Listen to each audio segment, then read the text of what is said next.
In today's show, the Trailblazers lose a gross game to the 76ers with Chauncey Billups back on the sideline. Let's connect some dots and unconnect some dots. Welcome to Locked On Blazers. Let's get into it.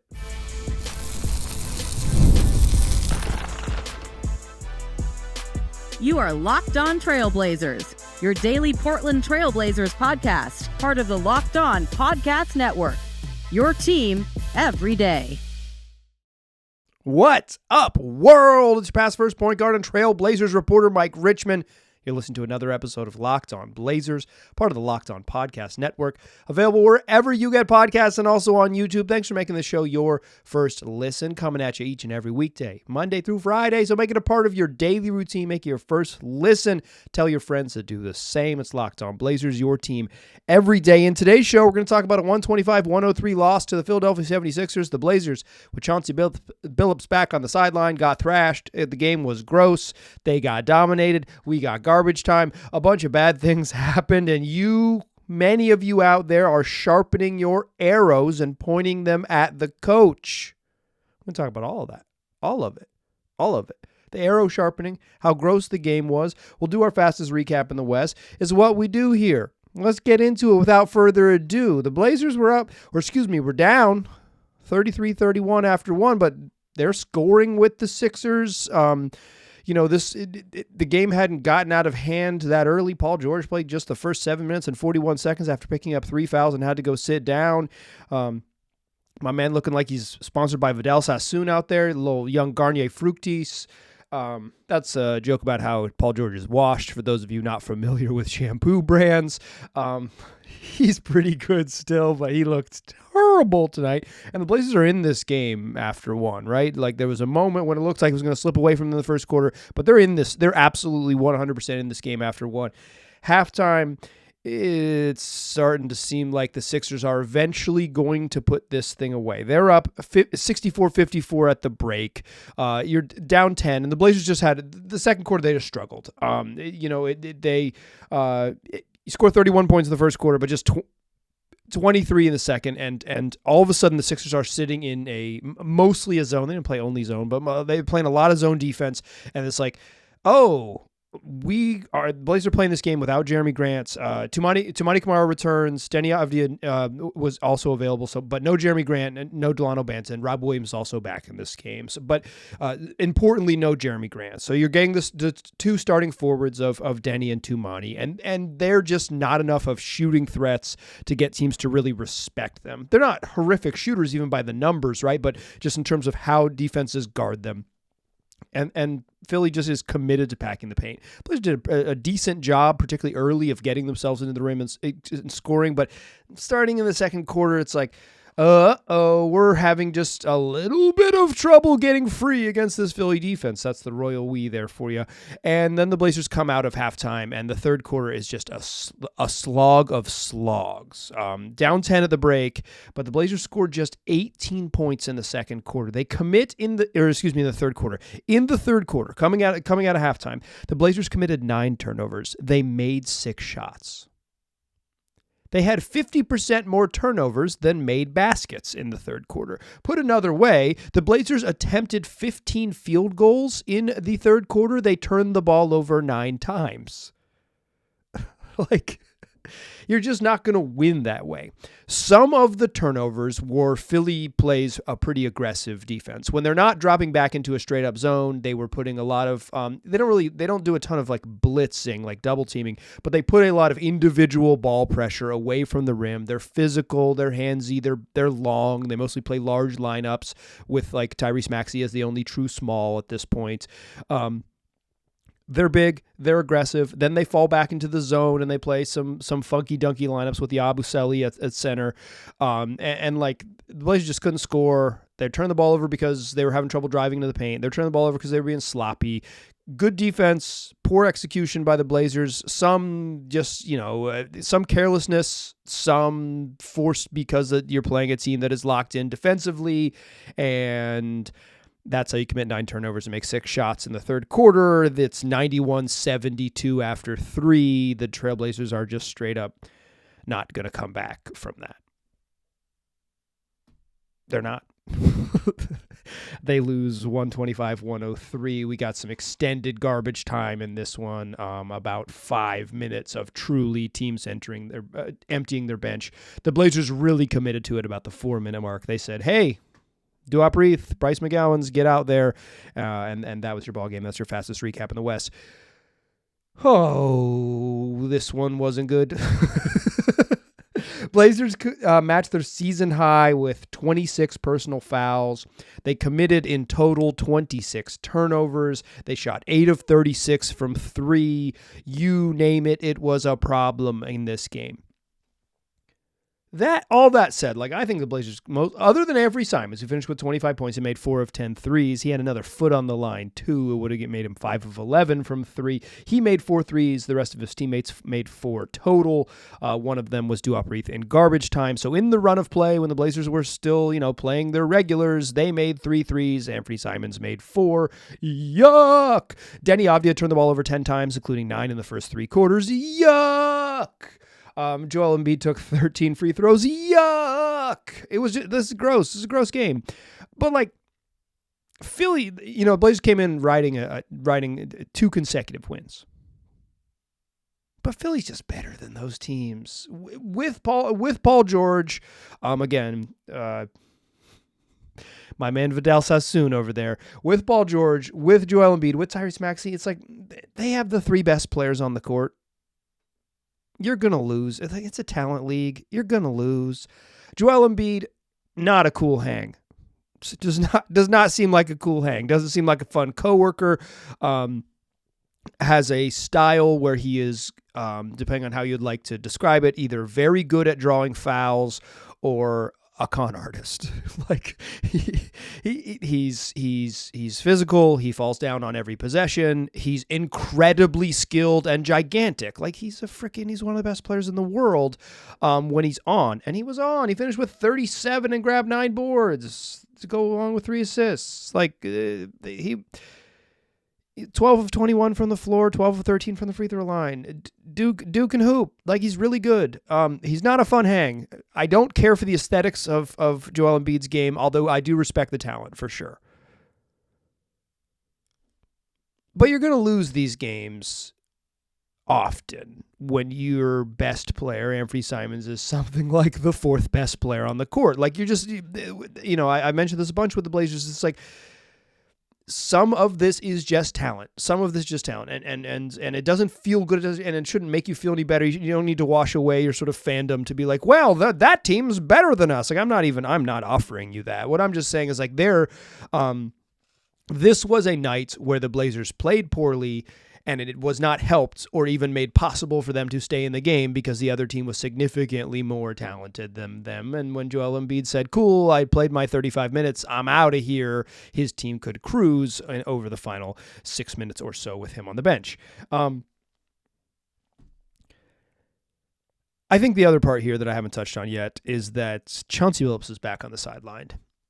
He's back on the sideline. It's undeniable. It's undeniable that another dude coached the prior 2 games and the Blazers won those 2 games. And then the head coach came back after being away from the team for the weekend. And then the Blazers got thrashed.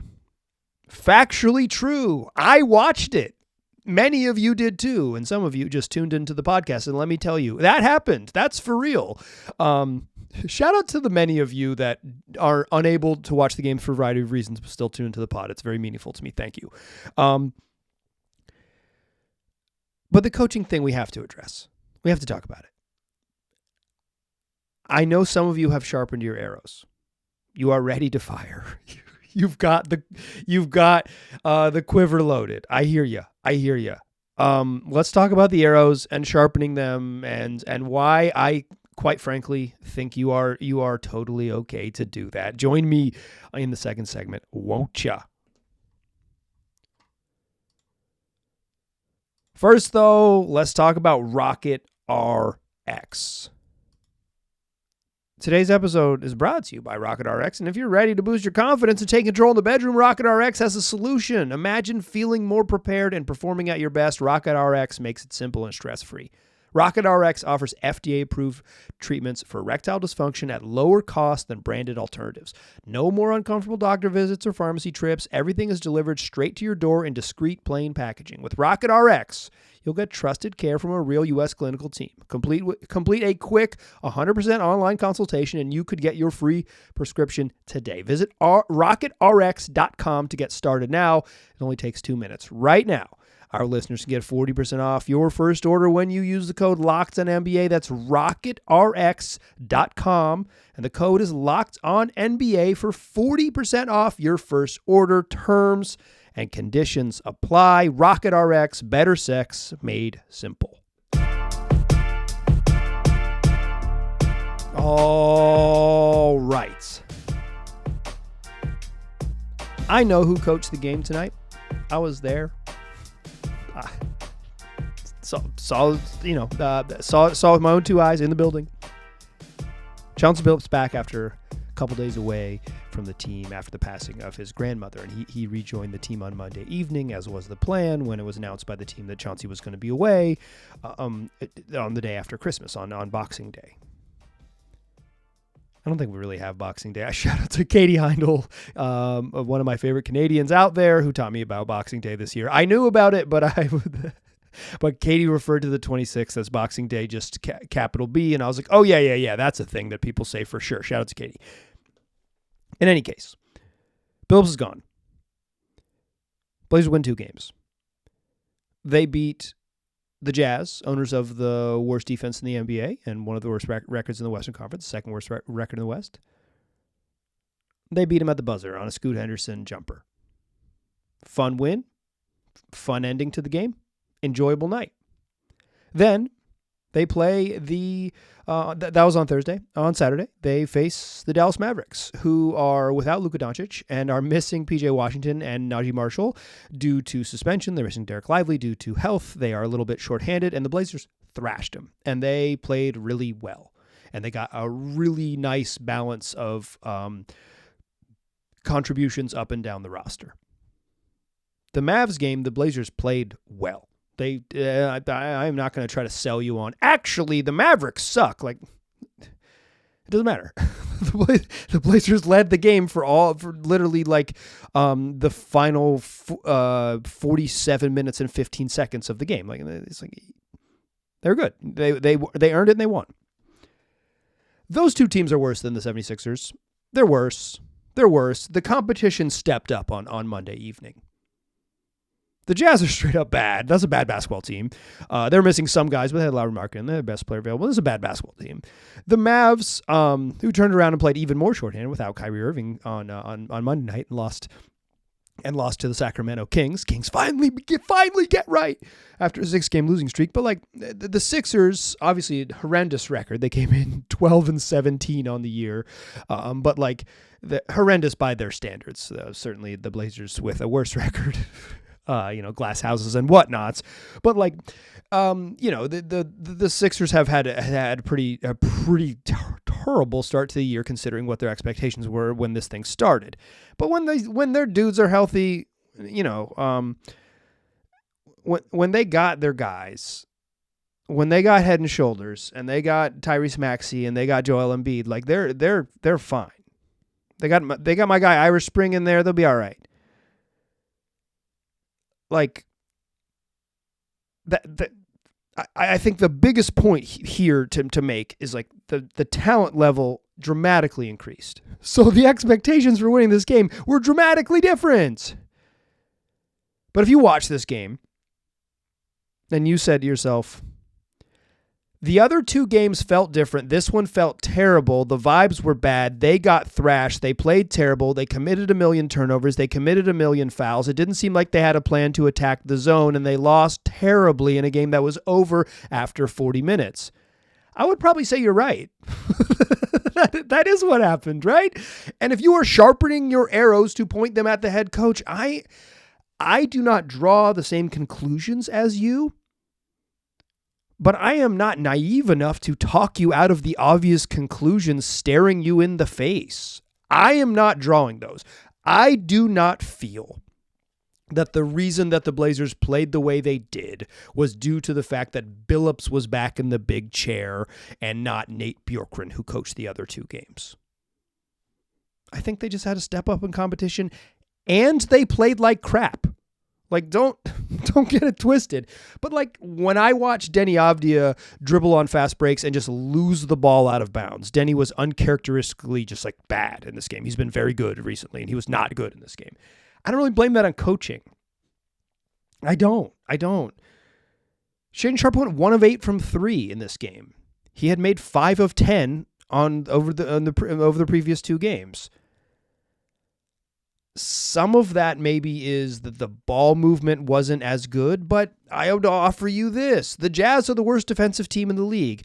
The Mavs were shorthanded such that they were playing multiple 3-guard lineups with a bunch of Spencer Dinwiddie effectively playing small forward. They were incredibly small, and then they took their center out and played Maxi Kleber at 5, and they went super small. There was just so much more space, and the Blazers dominated that game at the rim because the Mavs didn't have their best defenders in the game, and they didn't have they played a lot of lineups with 0 rim protection and 0 perimeter defense, or very limited perimeter defense, with all due respect to Quentin Grimes.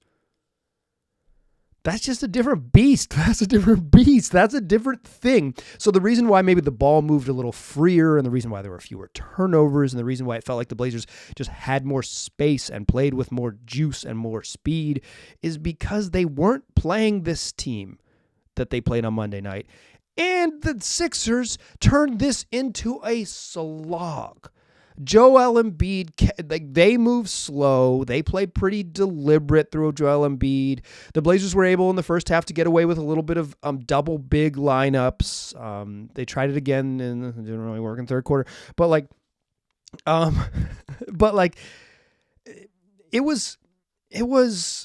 this was just a different thing. The level of defense they were playing against here. I don't subscribe to the idea that Nate Bjorkgren unlocks something magical in them and that Chauncey Billups drag them back down under the waves.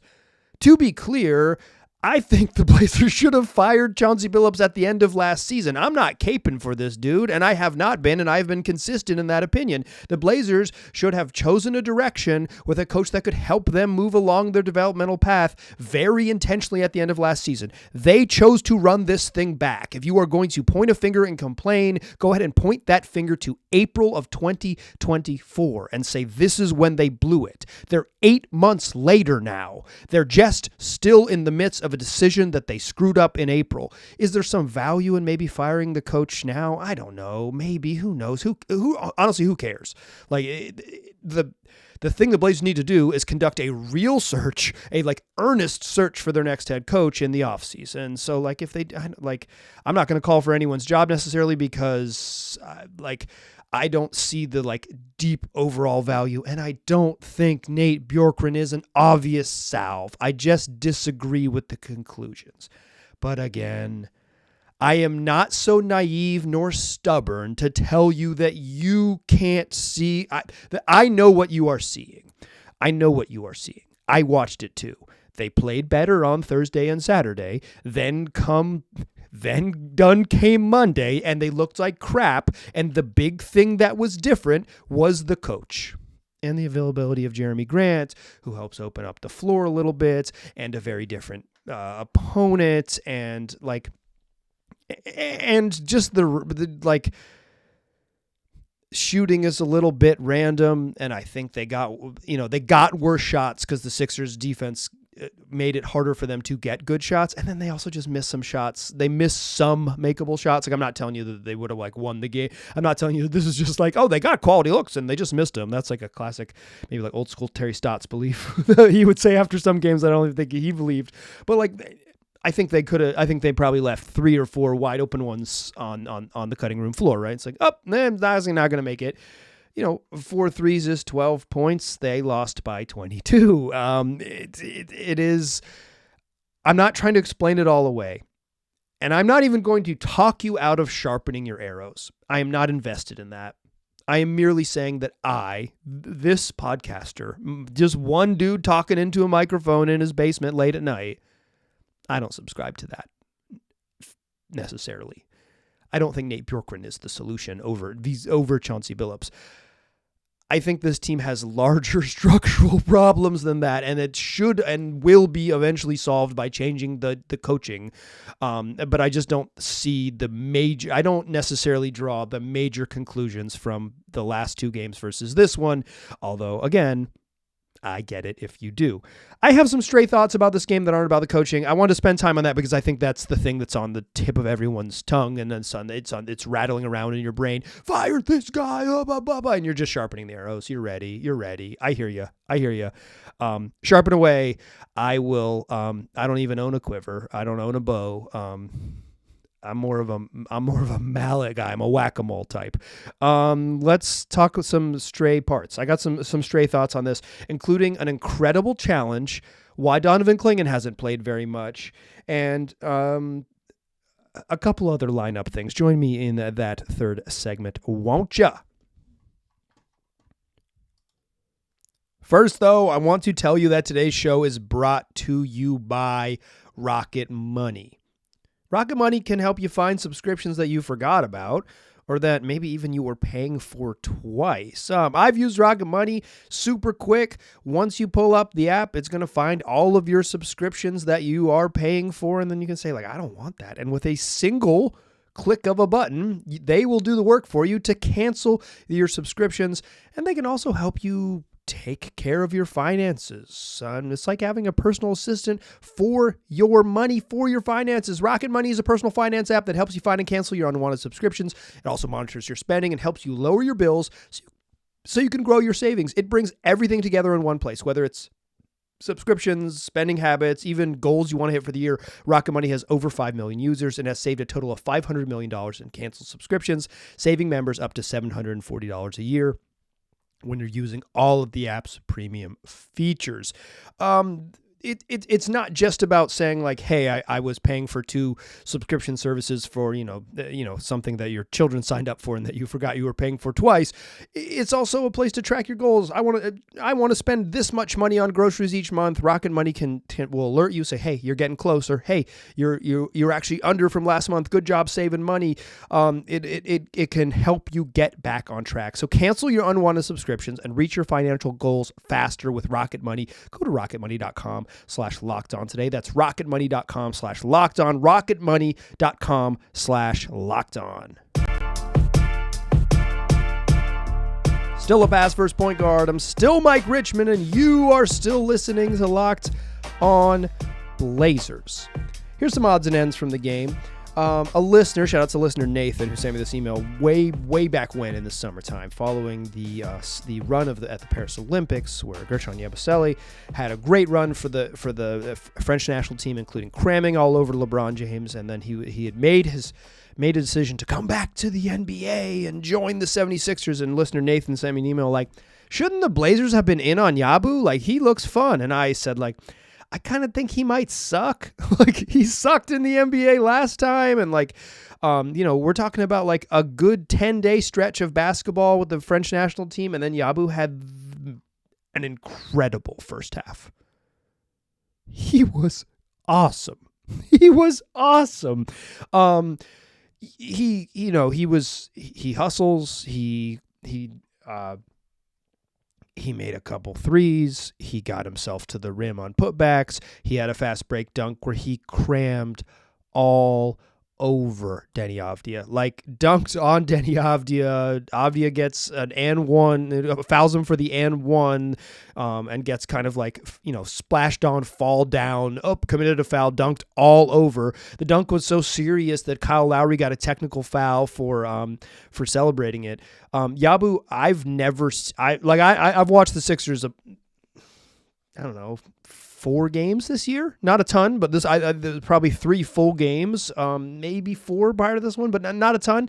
I've basically been are all their guys healthy? I'll watch. Are none of their guys healthy? Absolutely not. I'm going to watch.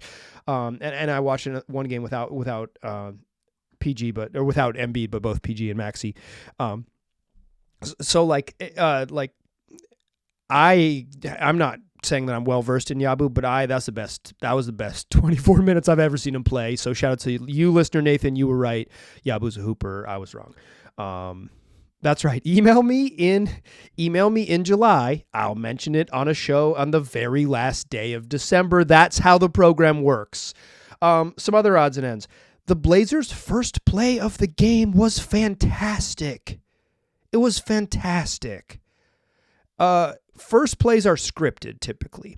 One thing I've been annoyed with the Blazers sometimes is they play in flow in the first play if they're on defense and they won't run a scripted play. And it's like you have so few times as a coaching staff to like put something in to like say run this and it'll be outside your playbook. It won't be like a natural action or some just like a set you run to get a certain type of thing, like the Blazers running that little dribble handoff set that they run so often. This is like you get to like put something on the whiteboard and like truly go out and run something that's like outside of what you typically see, something new, right? You get to run something new out of a set play, set action that everyone's set up for. Denny Avdia gets the ball up top, dribbles like he is a little bit too feigned to his right, like he's going to go into that dribble handoff series, and he comes back left. And as he comes back and looks to the left, DeAndre Ayton is in the corner, and he's setting a step-up flare screen so Anthony Simons can get to the corner, and Denny delivers one on time, on target for Anthony Simons for a three off the flare and hits it. It was great. It was a great play. It was not any foreshadowing for things to come. It was probably the best play they ran all game, and it was one. It was the best, execution in terms of like they got what they wanted. It was creative and the execution of like the ball went in, right? The first play of the game, great.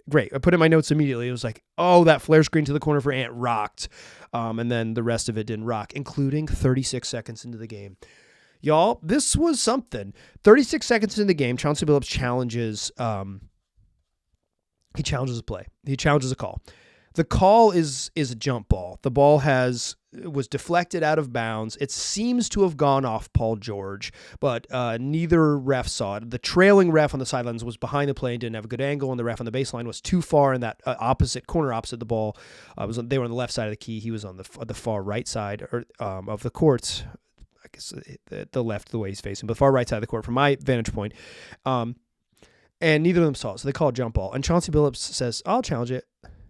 36 seconds in, you're challenging a possession call. Almost no upside in this. Almost no upside. You probably shouldn't challenge anything in the first half unless it's points, like unless it's like a three shot foul. You could maybe but points. It needs to take points on or off the board. I think that needs to be the hard and fast rule. After the game, credit Sean Hyken of Rose Garden Report for asking about this. It's like, why'd you challenge that 30 seconds into the game? Like, what was the thinking there? And Chauncey Billups basically said, I'm going to get a lot more aggressive. I want to become a lot more aggressive moving forward about challenging possession calls at any point in the game, which I can't stress enough is literally the worst logic for using a coach's challenge in the NBA imaginable. It is. Chauncey's logic was, if we can get the ball back whenever it is in the game, if we can get possession and we feel like we can win it, I'm going to challenge it, be more aggressive. There is no worse logic for how to use a challenge imaginable than that. That is that's F- level reasoning. I love it. That was an incredible moment post-game where it's just like, oh my goodness, I could not disagree more with that. Amen. Everyone around me is sharpening their arrows, and I am merely here confused why we're still doing this. I think early in the game, before the Sixers settled into that zone, the Blazers were pretty conscious about getting Denny Avdia on-ball reps when he was playing with Anthony Simons. I like that. Let's see more of that. Denny started this game again. No Jeremy Grant, that is. So, Blazers playing with Tumani and with Denny in your starting group. Not a lot of shooting, and it kind of showed up. And once the Sixers settled into that zone that they showed a lot of, not exclusively, but a lot of that zone, the Blazers couldn't really solve it. But when it was man-to-man early, it was a lot of Denny on the ball, which I liked.